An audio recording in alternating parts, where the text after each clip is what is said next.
We've been doing movie nights for years. So Gen Xer and a Gen Z. Random weird moments that the two of us have experienced, and there are a lot of those. And he crashes them. As you do. It's like, I'm just sitting there and I'm like, where did this come from? Why are we singing? I mean, you're not going to learn anything about the movies listening to us talk.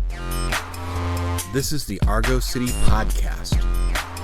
Film, conventions, and fan life with Maddie and Matthew.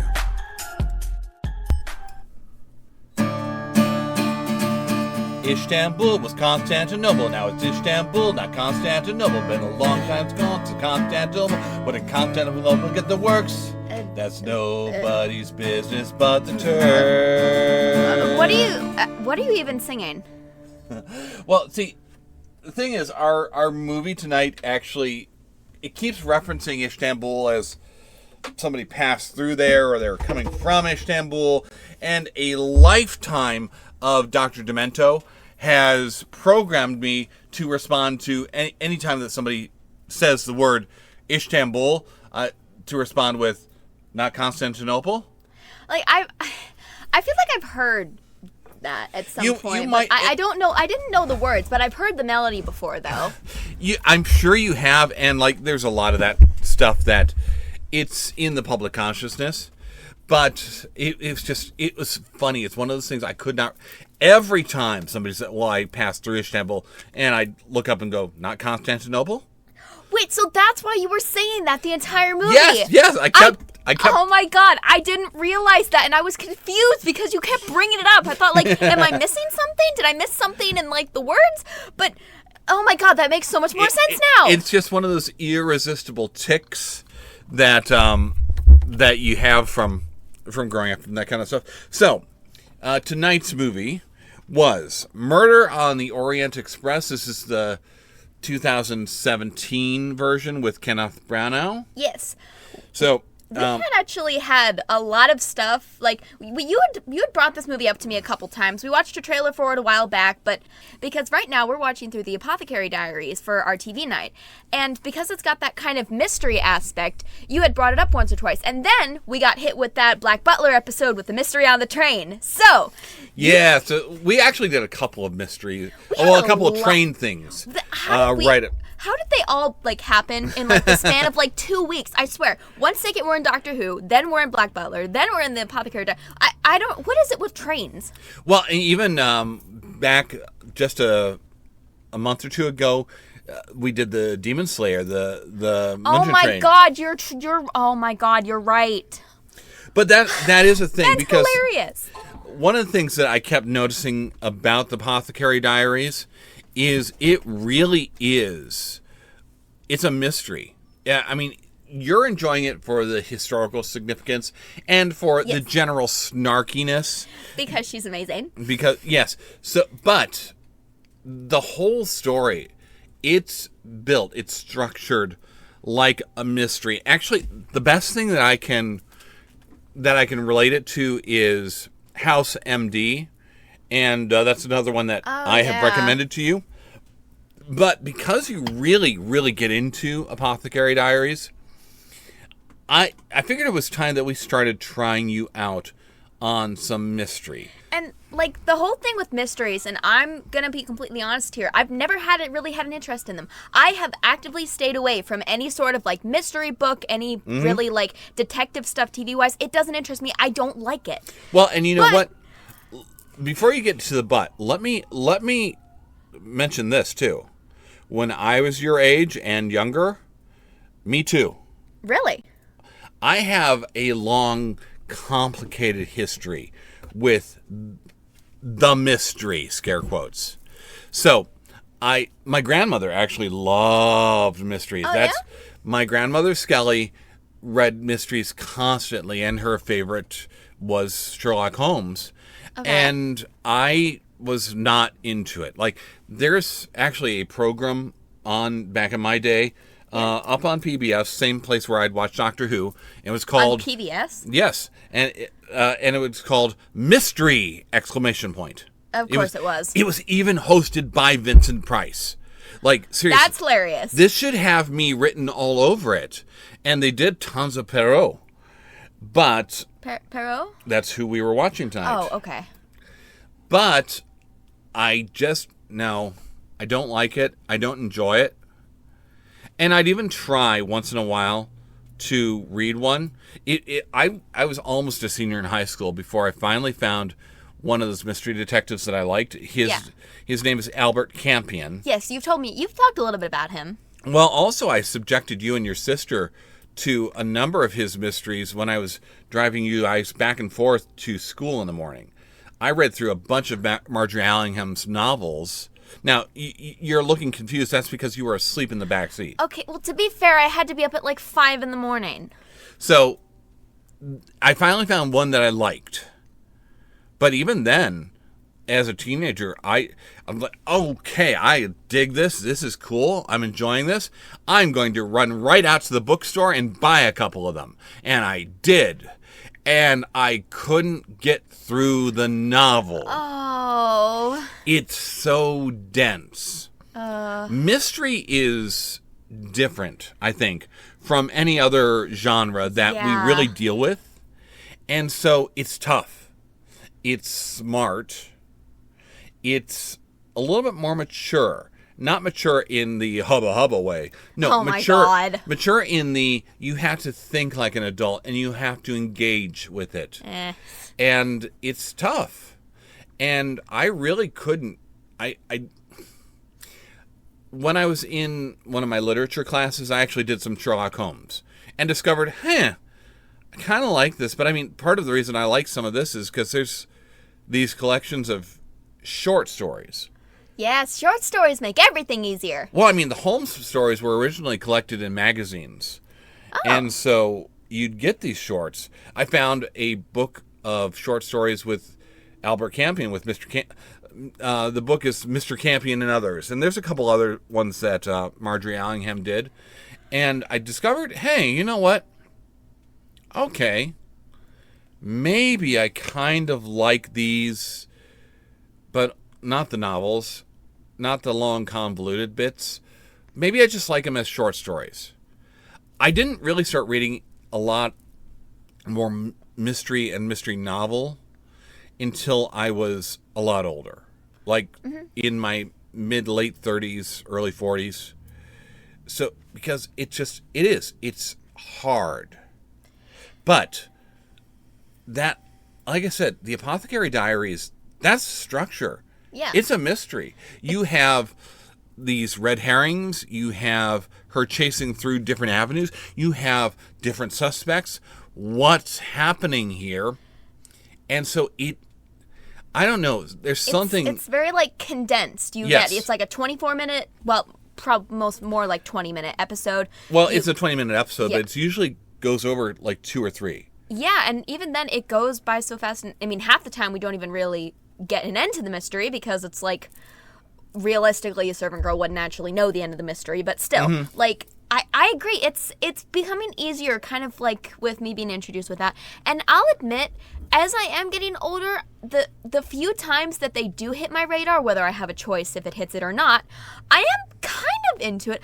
Like, there is something specifically for me that's like figuring out like what's going on myself. Like when we were watching, if I had been able to, like, as we were saying, like I'll talk more about it later, but I was like really debating like pulling out a pen and paper, and I wanted to write down the different clues because I'm genuinely surprised that I was feeling that way. We got a complex ending, and it wasn't where you thought it was, but yes, it should draw you in there. And really, I'm cheating a little bit because I'm dropping you into the middle of Murder on the Orient Express, which is one of those mysteries that is iconic. Everybody's kind of heard that name, even if they haven't read the book or seen a movie. And everybody knows who the author, Agatha Christie, is. Agatha Christie is arguably the greatest mystery writer of all time. Wow. And Poirot is one of her creations. He's not her only detective. But does she have more than one? One of the other ones that people really know and like is Miss Marple, who is I know who that is. Yeah. So, funny thing is, that plays right into one of the quotes there. I love this. One of the at one point the girl looks at Poirot and goes, "Oh, you're so funny looking. Are all detectives funny looking?" And I looked at you and said, "Yes, they are." Albert Campion has these ridiculous big horn rimmed glasses. It makes him look like an owl. Okay. With this vacant, almost silly expression on his face. Miss Marple is this harmless little old lady. Sherlock Holmes is this gawky, awkward, very socially awkward guy. And honestly, watching through this, I adored seeing Perot. I adored seeing him just being so awkward in conversation. You told me when we started this movie that I was going to love this character, yes. and you were not wrong. I adore everything about this man. And you know what? Kenneth Branagh does it really well, too. He brings out everything to love about him. It's the first time I've actually loved him, that I've actually enjoyed him. Really? In the old Mystery series, he was played by Albert Finney, who was bald and had a smaller mustache. And how can you have smaller mustache? His mustache goes halfway across his... Okay. It goes across his whole face and onto his cheeks. How... Ned Flanders would be so jealous. To the point where he literally sleeps with a mustache guard on his face. Oh my god. So it's one of those things. The books don't explicitly describe it. Mm-hmm. They don't tell us what it looks like.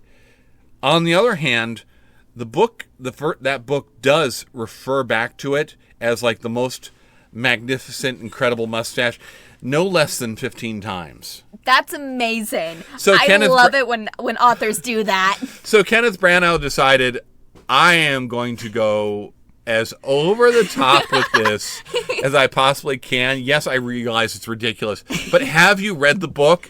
It's got to be ridiculous. It's supposed to be ridiculous. I can spot him across the room, and that's not even his outfit. I could just spot.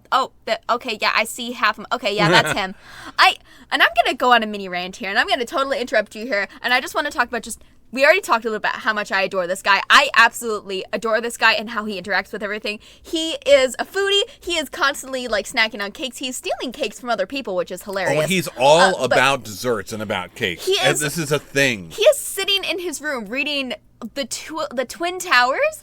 No. He's reading Towers, A Tale of Two Cities. Tale of Two Cities. Sorry. And he's laughing. He is giggling. He's just he had a book earlier that I wonder if it was the same one. It was probably the same book. It was. But he's giggling. He is. We paused it to look to see what he's reading. It was the best of times. It was the worst of times. That does not usually set off guffaws.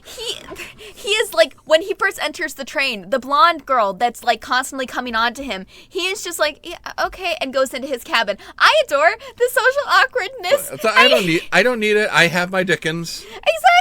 He's just, and he is actively. I wouldn't say insulting, but he is actively What's the word I'm looking for? He is very arrogant. He is roasting every person that he comes into contact with, and I am here for it. I don't know. I adore it so much. Well, you know what? That's a good excuse to talk about the casting because. But I had one more thing I wanted to say about that though. Yes. His OCD. I'm not even being funny here. I love how they used his OCD in such an interesting way in this, saying everybody sees the world as it's regular. Is. I see the world how it's supposed to be seen, right. And that means he notices all the little details. As someone that's dealt with a little bit of OCD myself due to the ADHD, I can't understand that to a level, but that's so fascinating to me. I mean, we get it at the very beginning. Yeah. His breakfast. The eggs are not the right size. He sends the kid back twice to go get eggs that are the same size. It's the asymmetry. It's not the way that it's supposed to be.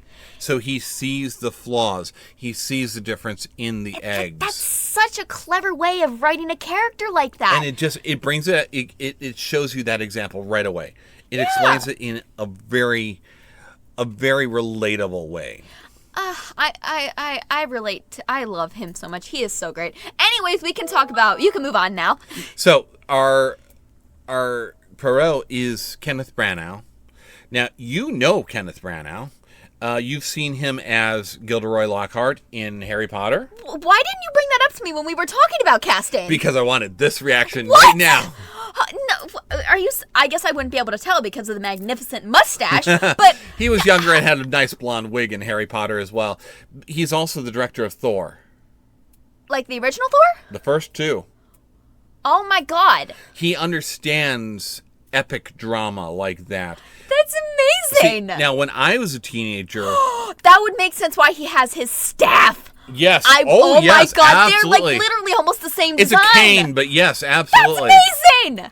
He understands that kind of drama and that kind of scope, though. When I was a teenager, well, maybe early 20s, but 1920, my buddy Mike and I were going to everything that he would be in because he was doing Shakespeare back then. Oh, okay.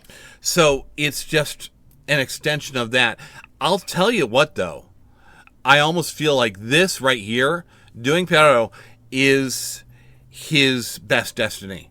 He found that role. He found the best thing that he could do because he's just perfect in it. Yeah, like I said, unlike you, I don't have anything to compare him to. But based on, well, I was probably ranting for about a minute and a half based on how much I love this guy. I can definitely agree with you there. But he's got the clout now, too.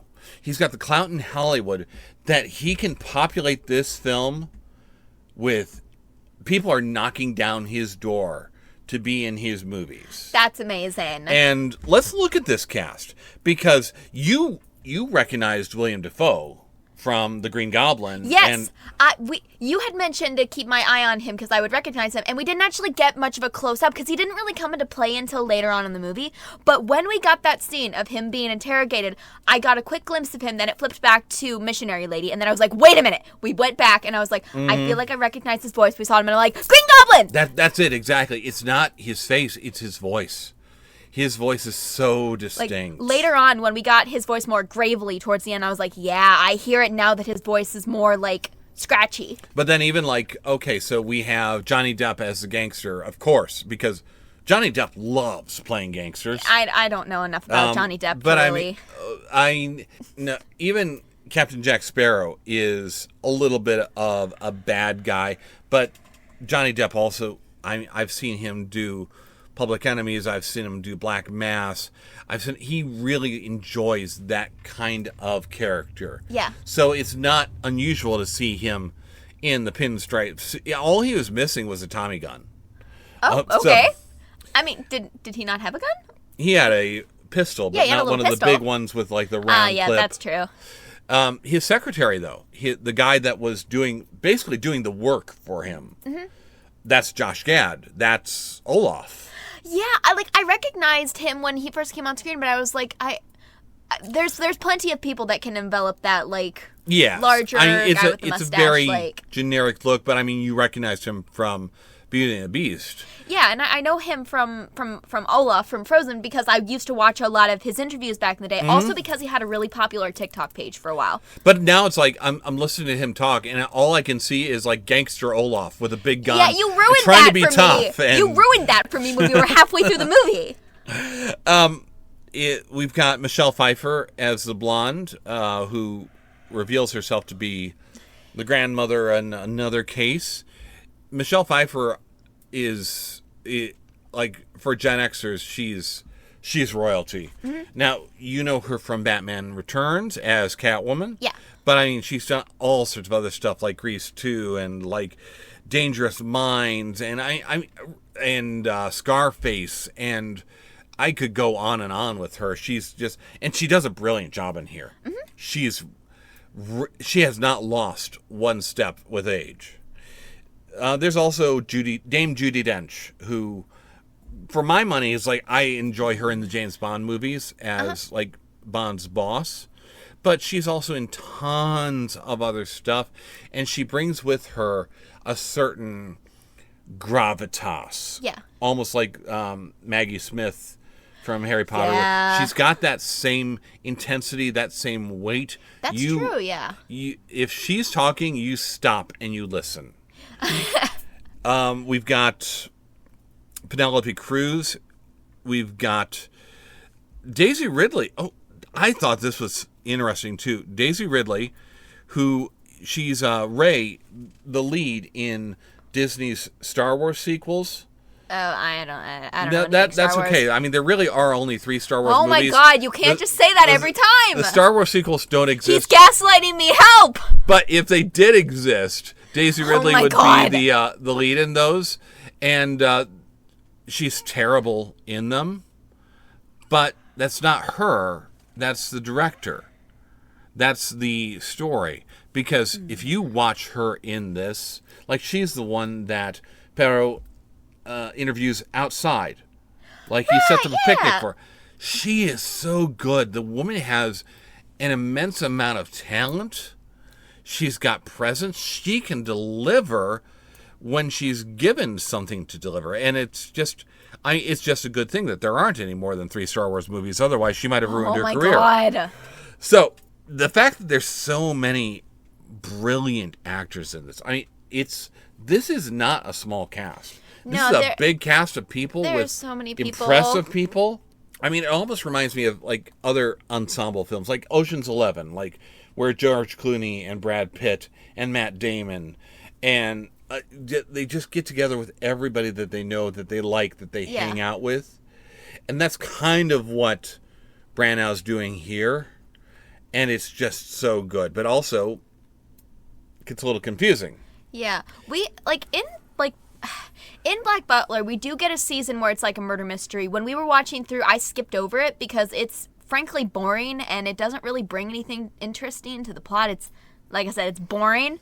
So I've seen that trope before where there's like so many characters. Mm-hmm. When we were actually pre-doing this movie, we watched through one of the trailers for Clue. And I was like, yeah, okay, I kind of get like the vibe of this, like with so many characters. My thing is, like, everybody looks the same and also looks different, and there's only a couple that I was able to differentiate, but I think that helped towards the mystery for me, though. It doesn't. You have so many people. You have so many possible people who might have done it, and even the tagline to this movie, everybody is a suspect. I mean, at the end, when we get that, like, shot for shot of that, like, one biblical painting. Yes, Da Vinci's Last Supper. Yeah, Last Supper. We see all of these people all standing we see all these people sitting next to each other in this table, and it's like, okay, I can finally see the full suspect list. Yes, and almost, fun fact there, too, nobody's in the position for Judas. Really? So, they're not trying to give it away. Because, there isn't clever. There's a lot of that kind of stuff, and there was a lot of that going on set as well. So, there's just mischief on set? Yeah, I mean, stuff like Josh Gad would constantly asking Daisy Ridley about what's going on in the new Star Wars movie. Tell me what the script is. Honestly, tell me what the plot is. That's adorable. And pestering her. Or that is adorable. Johnny Depp, who is a huge fan of like old Hollywood and old Hammer films, old British horror films. At one point, he's got to scream at the old dude who's Derek Jacobi, and he's like, goes up to the director, and is like, could you tell him I'm sorry? Because I really don't want to be the guy yelling at Derek Jacobi. I can't. I would almost see like it would be, well, Johnny Depp, he's so popular these days. I would say it would almost be the opposite these days. He's a bit, well, no, but he has enormous reverence for the past and for old Hollywood. That's precious. And it's also one of those things like, I mean, Depp misbehaved on set. He showed up late and drunk one day. Oh. And Brandau just took him out to the woodshed. And yelling at him like, if you're not going to take this seriously, I can find somebody who would. And Depp's like, and showed up early for the rest of the shoot. That's amazing. The top of my head. No. Okay, I'll have to look into this later. This is one that you really were coming into kind of, okay. So, by the end, though. Oh my god. Okay, and I will admit, I walked into this movie having a bit of a hard time just because we didn't have subtitles and the British accents were really throwing me off. British accents, the Belgian accents, all of it. There's a mishmash. Some of them were so heavy. I was so confused for most of this movie. You got to pay a lot of it. Yeah, so that was also throwing me off. But by the end of this movie, I was like, I had my suspects. I was like, part of my game, I was on the missionary lady because she didn't say which god she worshipped. So I thought maybe she's worshiping Satan, and that's why she killed everyone. I don't know. Then we got hit with the whirlwind of the black dude and what's the lady's name? Which one, the grandmother or the? The lady that the black dude teamed up with to plan the murder. Yes, I know that's Daisy Ridley. I don't remember the name of the character. But then I was like, oh, cool, so he's the murderer. And then we get to the end, and he's going through all the things, and I'm like, okay, yeah, each of these people have a reason to want to kill this guy. I totally get it. My money is still on the missionary, and then we cut to. But there would only be two options. Either no one... What was it? Either nobody killed him or everybody did. But before that, he had mentioned something like that. And I'm like, okay, wait, what if he just killed himself? I mean, if he had a lot of enemies, it would make sense for him to kill himself. And then we get hit with everybody killed him? I'm sitting there in shock. I'm like, what? My mouth is wide open. As we're getting further, I'm leaning further and further up in the chair. Mm-hmm. I am sitting there oh my, what? As we're going through and we're hearing all the reasons, everybody is working together, and I'm just sitting here huh? And that's the thing. I could watch you get more invested in this as we went through. Every minute that it ran, it's like, no, okay. It's almost like back when we did the Anime Fest at Canton Palace with Summer Wars. We start off and it's just a confusing mess. And then by the end, I need to know what happens. I need to know what happens. And I watched that same transformation with you. I have no shame in saying I would have never guessed that everyone was against them. Because we had a conversation when the movie ended. Because I asked you about his friend, the one that owns the train. And I was like, okay, but was the friend in on it? Because once again, I was having trouble differentiating between the characters. And he was like, no, but that's why. Because everybody was in on it. Except for him. With him being put on the train last minute. Because he wasn't supposed to be on the train. He was the only one there that was not in on the whole murder spree, and that throws a monkey wrench into the whole world. Exactly, because then everybody has to work around him, and that make sense why it was less smooth than I would have expected it to be. Because they have to hide the fact that they literally killed a guy, and just seeing everybody what all of them did to put towards it. Some of them are hiding evidence, some of them are doing the actual stabbing. One of them is a doctor. He actively, and I was really excited about the doctor. He actively gave a wrong time of death to throw everyone off, which was I loved getting to hear as we slowly solved this bit by bit. Oh my gosh! By the end of the movie, I had no words. I was speechless. And that's the thing. It's such smart writing. I mean, even in the wordplay. So you hear, okay, I've got a head full of steam and a mouthful of words. It's just really smart writing. Yeah. And the storytelling is really well done. And even despite the fact that, all right, so the train and a lot of the landscapes are CGI, but it fits because of this heightened reality that we find ourselves in. And it's just beautiful and it's framed. The composition. Oh my gosh. But you know what the train reminded me of immediately after it popped out into the winter storm? Polar Express. That's what was running through my head during this entire time we're sitting outside. I'm waiting for songs and magic and Santa. But no, but you're right. The way that they shot some of these scenes, we get a scene where everyone's popping out to the hallway where the camera is sideways and it's we're looking out through one of the doors. Yeah. And it's oh my goodness. They're milking this for the beauty of it. And it's a beautiful train. It is. Towards the end of his life, my father got very into trains, and my parents would take train trips, and it wasn't like this.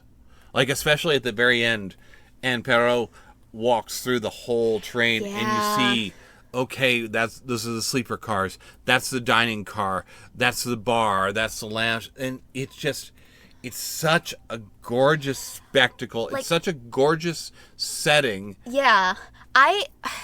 A while ago, my grandma, my mom, my sister, and me, we went on a train through like an area.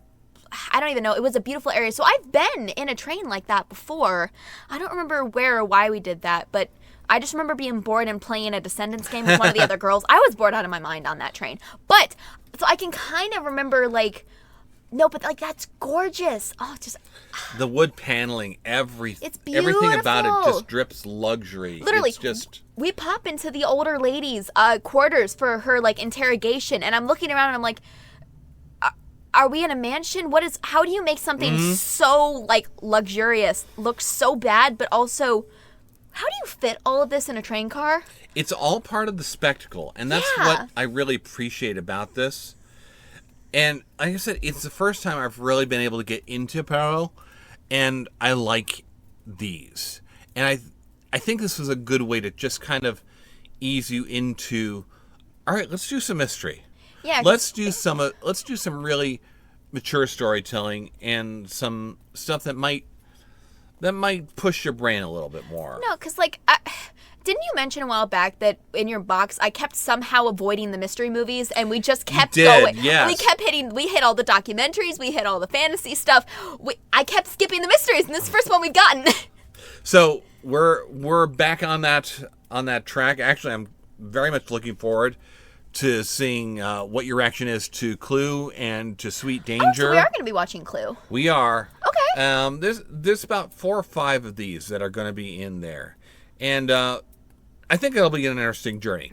I'm It's really a nice excited. break from superheroes, which we've have been been nonstop. nonstop. Since. So that is it for Movie Box of Doom this week, and we should be back with Movie Box of Boom Next week, and we'll see you guys next time.